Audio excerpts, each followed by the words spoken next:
पुरस्कार वितरण समारंभाच्या निमित्तानं मंचावर उपस्थित असलेले विचारवंत आदरणीय रावसाहेब कसबे सर, उत्तमराव कांबळे सर आणि इथं उपस्थित असलेले सर्वच मान्यवर, मला कळत इंग्लिशमध्ये जो शब्द आहे ओव्हरवेल्मिंग तसं आता वाटतंय, कारण सावित्रीमाईंच्या नावाने हा पुरस्कार दिला जातोय. आणि ऍक्च्युली त्या दिवशी मला कांबळे सरांचा जेव्हा फोन आला की अरे आम्ही असं असं ठरवलंय आणि याच्या आधी गोविंद पानसरे, त्याच्यानंतर गेल ऑम्बेट वगैरे या सगळ्यांना हे पुरस्कार दिले आणि आता यावर्षी तुला द्यायचं आम्ही ठरवलं. तर तेव्हा मी त्यांना असं म्हटलं होतं की अहो कशाला सर, म्हणजे ही इतकी मोठी मोठी नावं होत गेलेली आहेत. आणि आत्ता 3 दिवसापूर्वी माझा पुण्यातला एक कार्यक्रम होता, तो कार्यक्रम झाला आणि माझ्या एका पुण्यातल्या मित्राने मला एक टी शर्ट गिफ्ट दिला. त्या टी शर्ट वरती असं लिहिलेलं होतं की तुमच्या बंदुकीच्या एका गोळीवर माझंही नाव लिहून ठेवा. आणि दाभोळकरांचा एक असं स्केच त्याच्यावरती केलेलं होतं आणि ते त्यांनी मला दिलं. नारायण सुर्वे वाचनालयामध्ये हा कार्यक्रम होतोय. हा मला आठवतं की 2004 साली ज्यावेळेला मी नाशिकला केबल न्यूज चॅनल सुरू केलं नजर नावाचं, त्यावेळेला आमच्या ऑफिसमधल्या सर्व भिंतींवरती माझं विद्यापीठ हे नारायण सुर्वेंचा जो कविता संग्रह आहे त्यातल्या वेगवेगळ्या कविता अशा भिंतीवरती आम्ही लिहून ठेवलेल्या होत्या. आणि त्यातली माझी जी एक खूप आवडती कविता त्यावेळेला माझ्याबरोबर काम करणाऱ्या प्रत्येकाला मी सांगायचो, तर ती मला मुद्दाम आता वाचायची आहे. झूट बोलून आयुष्य कोणालाही सजवता येते, अशी आमंत्रणं आम्हालाही आली नाही असं नाही.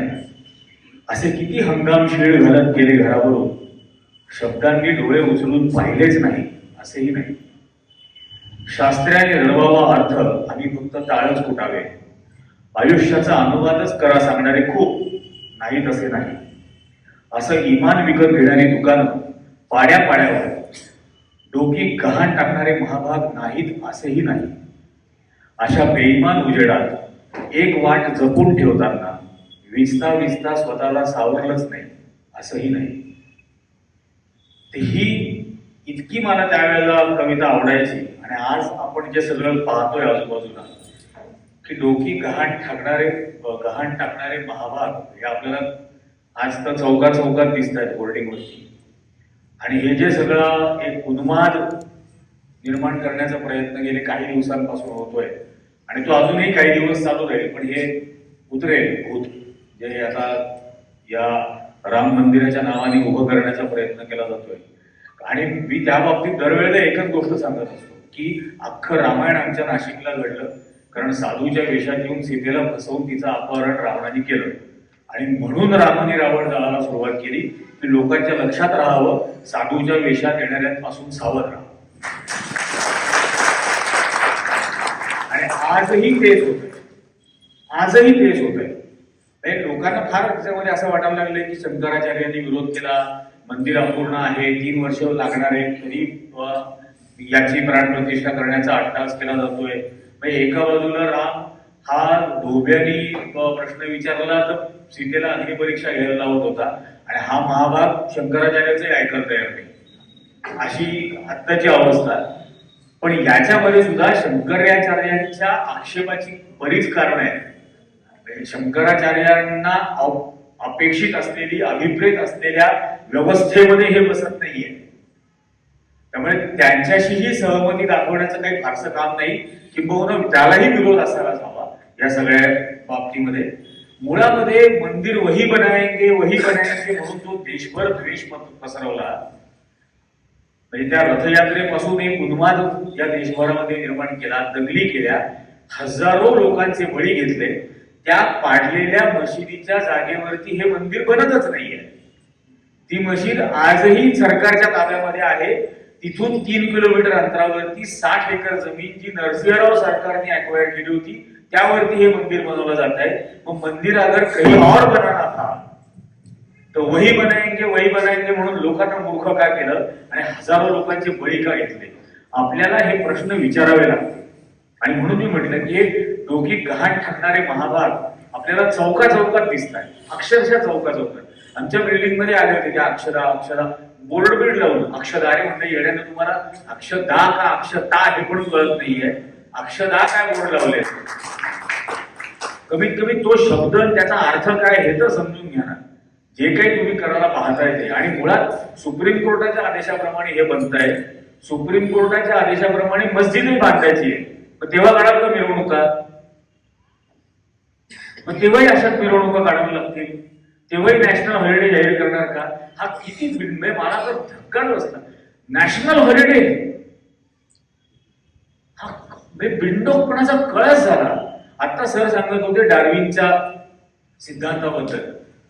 म्हणजे एक लक्षात घेतलं पाहिजे की हा सिस्टमॅटिक प्रयत्न आहे या देशातला वैज्ञानिक दृष्टिकोन संपवण्याचा, ज्याची सुरुवात या देशाच्या पंतप्रधानांनी केली. गणपती प्लास्टिक सर्जरी आहे असं म्हणून, आणि ते सायन्स कॉन्फरन्स मध्ये केली. आणि बसलेल्या लोकांना एकाची पण हिंमत नाही उठून बोलायची की गणपतीला प्लास्टिक सर्जरी नाही, येण्या कमीत कमी ऑर्गन ट्रान्सप्लांट तरी म्हण. तो अख्खा नवीन ऑर्गन लावलाय तिथं. पण त्याचाही विरोध करायची लोकांची हिंमत नाही. उलट या मूर्खांच्या मांदियाळीमध्ये ते सामील व्हायला लागले की गाईच्या गोमूत्रात सोनं आहे आणि अवकाशात उडणारी विमानं आपल्याकडे होती, एका ग्रहावरून दुसऱ्या ग्रहावर जायची, त्याला रिव्हर्स गिअर होता. म्हणजे चढाओढ लागली मूर्खपणाची. आणि ज्यांना समजतं त्यांनी हे हसण्यावरी दिलं. म्हणजे याचा प्रचंड विरोध व्हायला हवा होता. वैज्ञानिक दृष्टिकोन वाढवणं हे या संविधानाने आपल्याला सांगितलेलं आपलं कर्तव्य आहे. हा हे मूलभूत कर्तव्य आहे. ज्या 3 कर्तव्य दिलेली आहेत त्यातला हा एक भाग आहे की सायंटिफिक रॅशनल वाढवायचा. या सायंटिफिक रॅशनलच्या विरोधामध्ये देशाचा पंतप्रधान बोलतो आणि याला कोणीच विरोध करत नाही. आणि त्याच्यावर त्याला हसण्यावरी देण्याचा प्रयत्न केला जातो. आज म्हणजे वैद्यकीय महाविद्यालयामध्ये डार्विनचा उत्क्रांतीचा सिद्धांत काढून टाकायचा आणि आता विद्यार्थ्यांनी 15 मार्काचं पुत्रकामेष्टी यज्ञाचा अभ्यास करायचा, हे येतं अभ्यासक्रमात. आणि याचा विरोध होत नाही, याचा प्रतिकार होत नाही, याच्यावरती कोणी बोलायला तयार नाही समाजात. हे अशा पद्धतीने आपल्याकडे विज्ञान हाताळलं जाणार आहे. तो राजस्थानचा गुजरातचा अध्यक्ष भाजपचा तो कमेंट करतो की सोलर पॅनलचा वापर वाढल्यामुळे आता सूर्य थंड व्हायला लागलाय. आपलं रक्त व्हायला लागलंय का थंड? इतका धादांत निर्बुद्धपणा चाललेला असताना आपण याला विरोध करणार नाही, आपण याला प्रतिकार करणार नाही. हा लक्षद्वीपला जातो, समुद्र किनाऱ्यावरती हातात फाईल घेऊन फोटो काढतो. मला कळत नाही, 9 महिने झाले मणिपूर जळतंय. या मणिपूरमध्ये 350 पेक्षा जास्त चर्च जाळले गेले, 60,000 पेक्षा जास्त लोक निर्वासित झाले, ते 190 पेक्षा जास्त बलात्कार झाले. त्यातले काही अत्यंत अभद्र असे व्हिडिओ आपल्याला बघायला मिळाले. आणि याला मणिपूरला जावं असं वाटत नाही. हा लक्षद्वीपला जातो. आणि मग लक्षद्वीपला गेल्यानंतर त्या काय मालदीवच्या विरोधामध्ये या सगळ्या मूर्ख भक्तांचा सगळा संप्रदाय हा त्याच्याबद्दल कॉमेंट करावा लागतो. तो मालदीवचा राष्ट्राध्यक्ष उठून गेला निघून चीनमध्ये आणि त्याचं रेड कार्पेट घालून त्यांनी स्वागत केलं. नवीन मित्र एकही या देशाने गमवला नाही. जे जुने होते ते सगळे गमावले. आणि हा विश्वगुरु हे कुठल्या दिशेने आपल्याला देणार आहे? हा सावित्रीबाईंच्या नावाने दिलेला पुरस्कार घेत असताना तो पुण्यामध्ये कोण दवे तो चित्रपट काढला सावित्रीबाई वरचा, त्याच्यावरती त्या आनंद दवेला काय दुखणं झालं काय माहिती, जे त्यांनी तोडपट्टी त्याच्यावरती घेण्याचा सुरुवात केली. तर काय बिंडोकपणा आहे हा? हे मानायलाच हवं ना की त्यांच्यामुळे या देशामध्ये स्त्री शिक्षणाला सुरुवात झाली. प्रचंड प्रतिकार. आज आपण असं म्हणतो, आज लोक घाबरतात, बोलायला घाबरतात, कॉमेंट करायला घाबरतात. अशा याच्यापेक्षा कितीतरी विपरीत परिस्थिती त्यावेळेला असताना त्यांनी या गोष्टीला सुरुवात केली. स्वतः शिक्षण घेतलं आणि मग शिकवायला सुरुवात केली. मग म्हणजे फातिमा बीच काल्पनिक काल्पनिक आहे. अरे तू सिद्ध कर ना. तुझे जे सगळे देश म्हणजे मला कधी कधी समजत नाही, हा देश सरस्वतीचं पूजा करतो. अख्ख्या जगामध्ये हे लोक सरस्वतीची पूजा करतात. अख्ख्या जगात ही लोक लक्ष्मीची पूजा करतात. जगातल्या एकाही देशात लक्ष्मी आणि सरस्वतीची पूजा होत नाही. सर्वात जास्त संपत्ती या देशात असायला हवी होती. सर्वात जास्त शिक्षणाचं प्रमाण इथं असायला हवं होतं. का नाहीये? कारण लक्ष्मीची पूजा करत राहिले, सरस्वतीची पूजा करत राहिले, सावित्रीची नाही केली. ती जर केली असती तर आज शिक्षणाचं महत्व वाढलं असतं. काही वेळ आली नसती आतापर्यंत. पण तो बिडलोकासारखा आनंद विरोध करायला सुरुवात करतो. पुन्हा त्याला कोणी बोलायला तयार नाही. महाराष्ट्राचा राज्यपाल तो भगतसिंग कोश्यारी काय होशियारी दाखवतो. अत्यंत गलिच्छ भाषेमध्ये महात्मा फुले सावित्रीबाईंबद्दल कॉमेंट करतो आणि कोणी बोलत नाही. केवढा प्रतिकार त्याच्या नावात त्यावेळेला व्हायला हवा होता. मी अनेक जणांना त्यावेळेला फोन केले होते. माझे माझ्याकडे व्हॉट्सअप मेसेज असेल, कोणाकोणाला मी केले होते. आता काय त्याच्याबद्दल बोलणार की ते किती निष्क्रिय होते आणि निष्प्रभ ठरले. पण आज हे जर बदलायचं असेल आणि अशा म्हणजे सूर्य थंड व्हायला लागलाय असं मानणाऱ्या निर्बुद्ध समाजात जर आपली मुलं वाढू द्यायची असतील तर आज आपल्यालाच त्याचा प्रतिकार करावा लागेल आणि तो सर्व शक्तीनिशी करावा लागेल. सर्व किंमत चुकवून करावी लागेल. ती किंमत चुकवण्याची आपण तयारी ठेवली पाहिजे. ही 2024 पर्यंतची लढाई नाही. मला दरवेळेला बऱ्याच वेळेला असं होतं की मला म्हणतात की तू काही झालं की मोदी मोदी का बोलत जातो. मी म्हटलं मी माझा कार्यक्रम चालवणार. मला डायबिटीसच्या पुस्तकाला प्रकाशनासाठी बोलवलं होतं पुण्यात. मी पहिली 1.5 मिनिटं डायबिटीस वरती बोललो. 49 मिनिटं नरेंद्र मोदी, अमित शहा, RSS, मोहन भागवत यांच्यावर बोललो. शेवटचे 1.5 मिनिटं पण डायबिटीस बद्दल. मला मिळेल त्या व्यासपीठावरती या गलिच्छ प्रवृत्तीचा विरोध करणार आणि शेवटपर्यंत करत राहणार. याच्यात काहीही शंका नाही.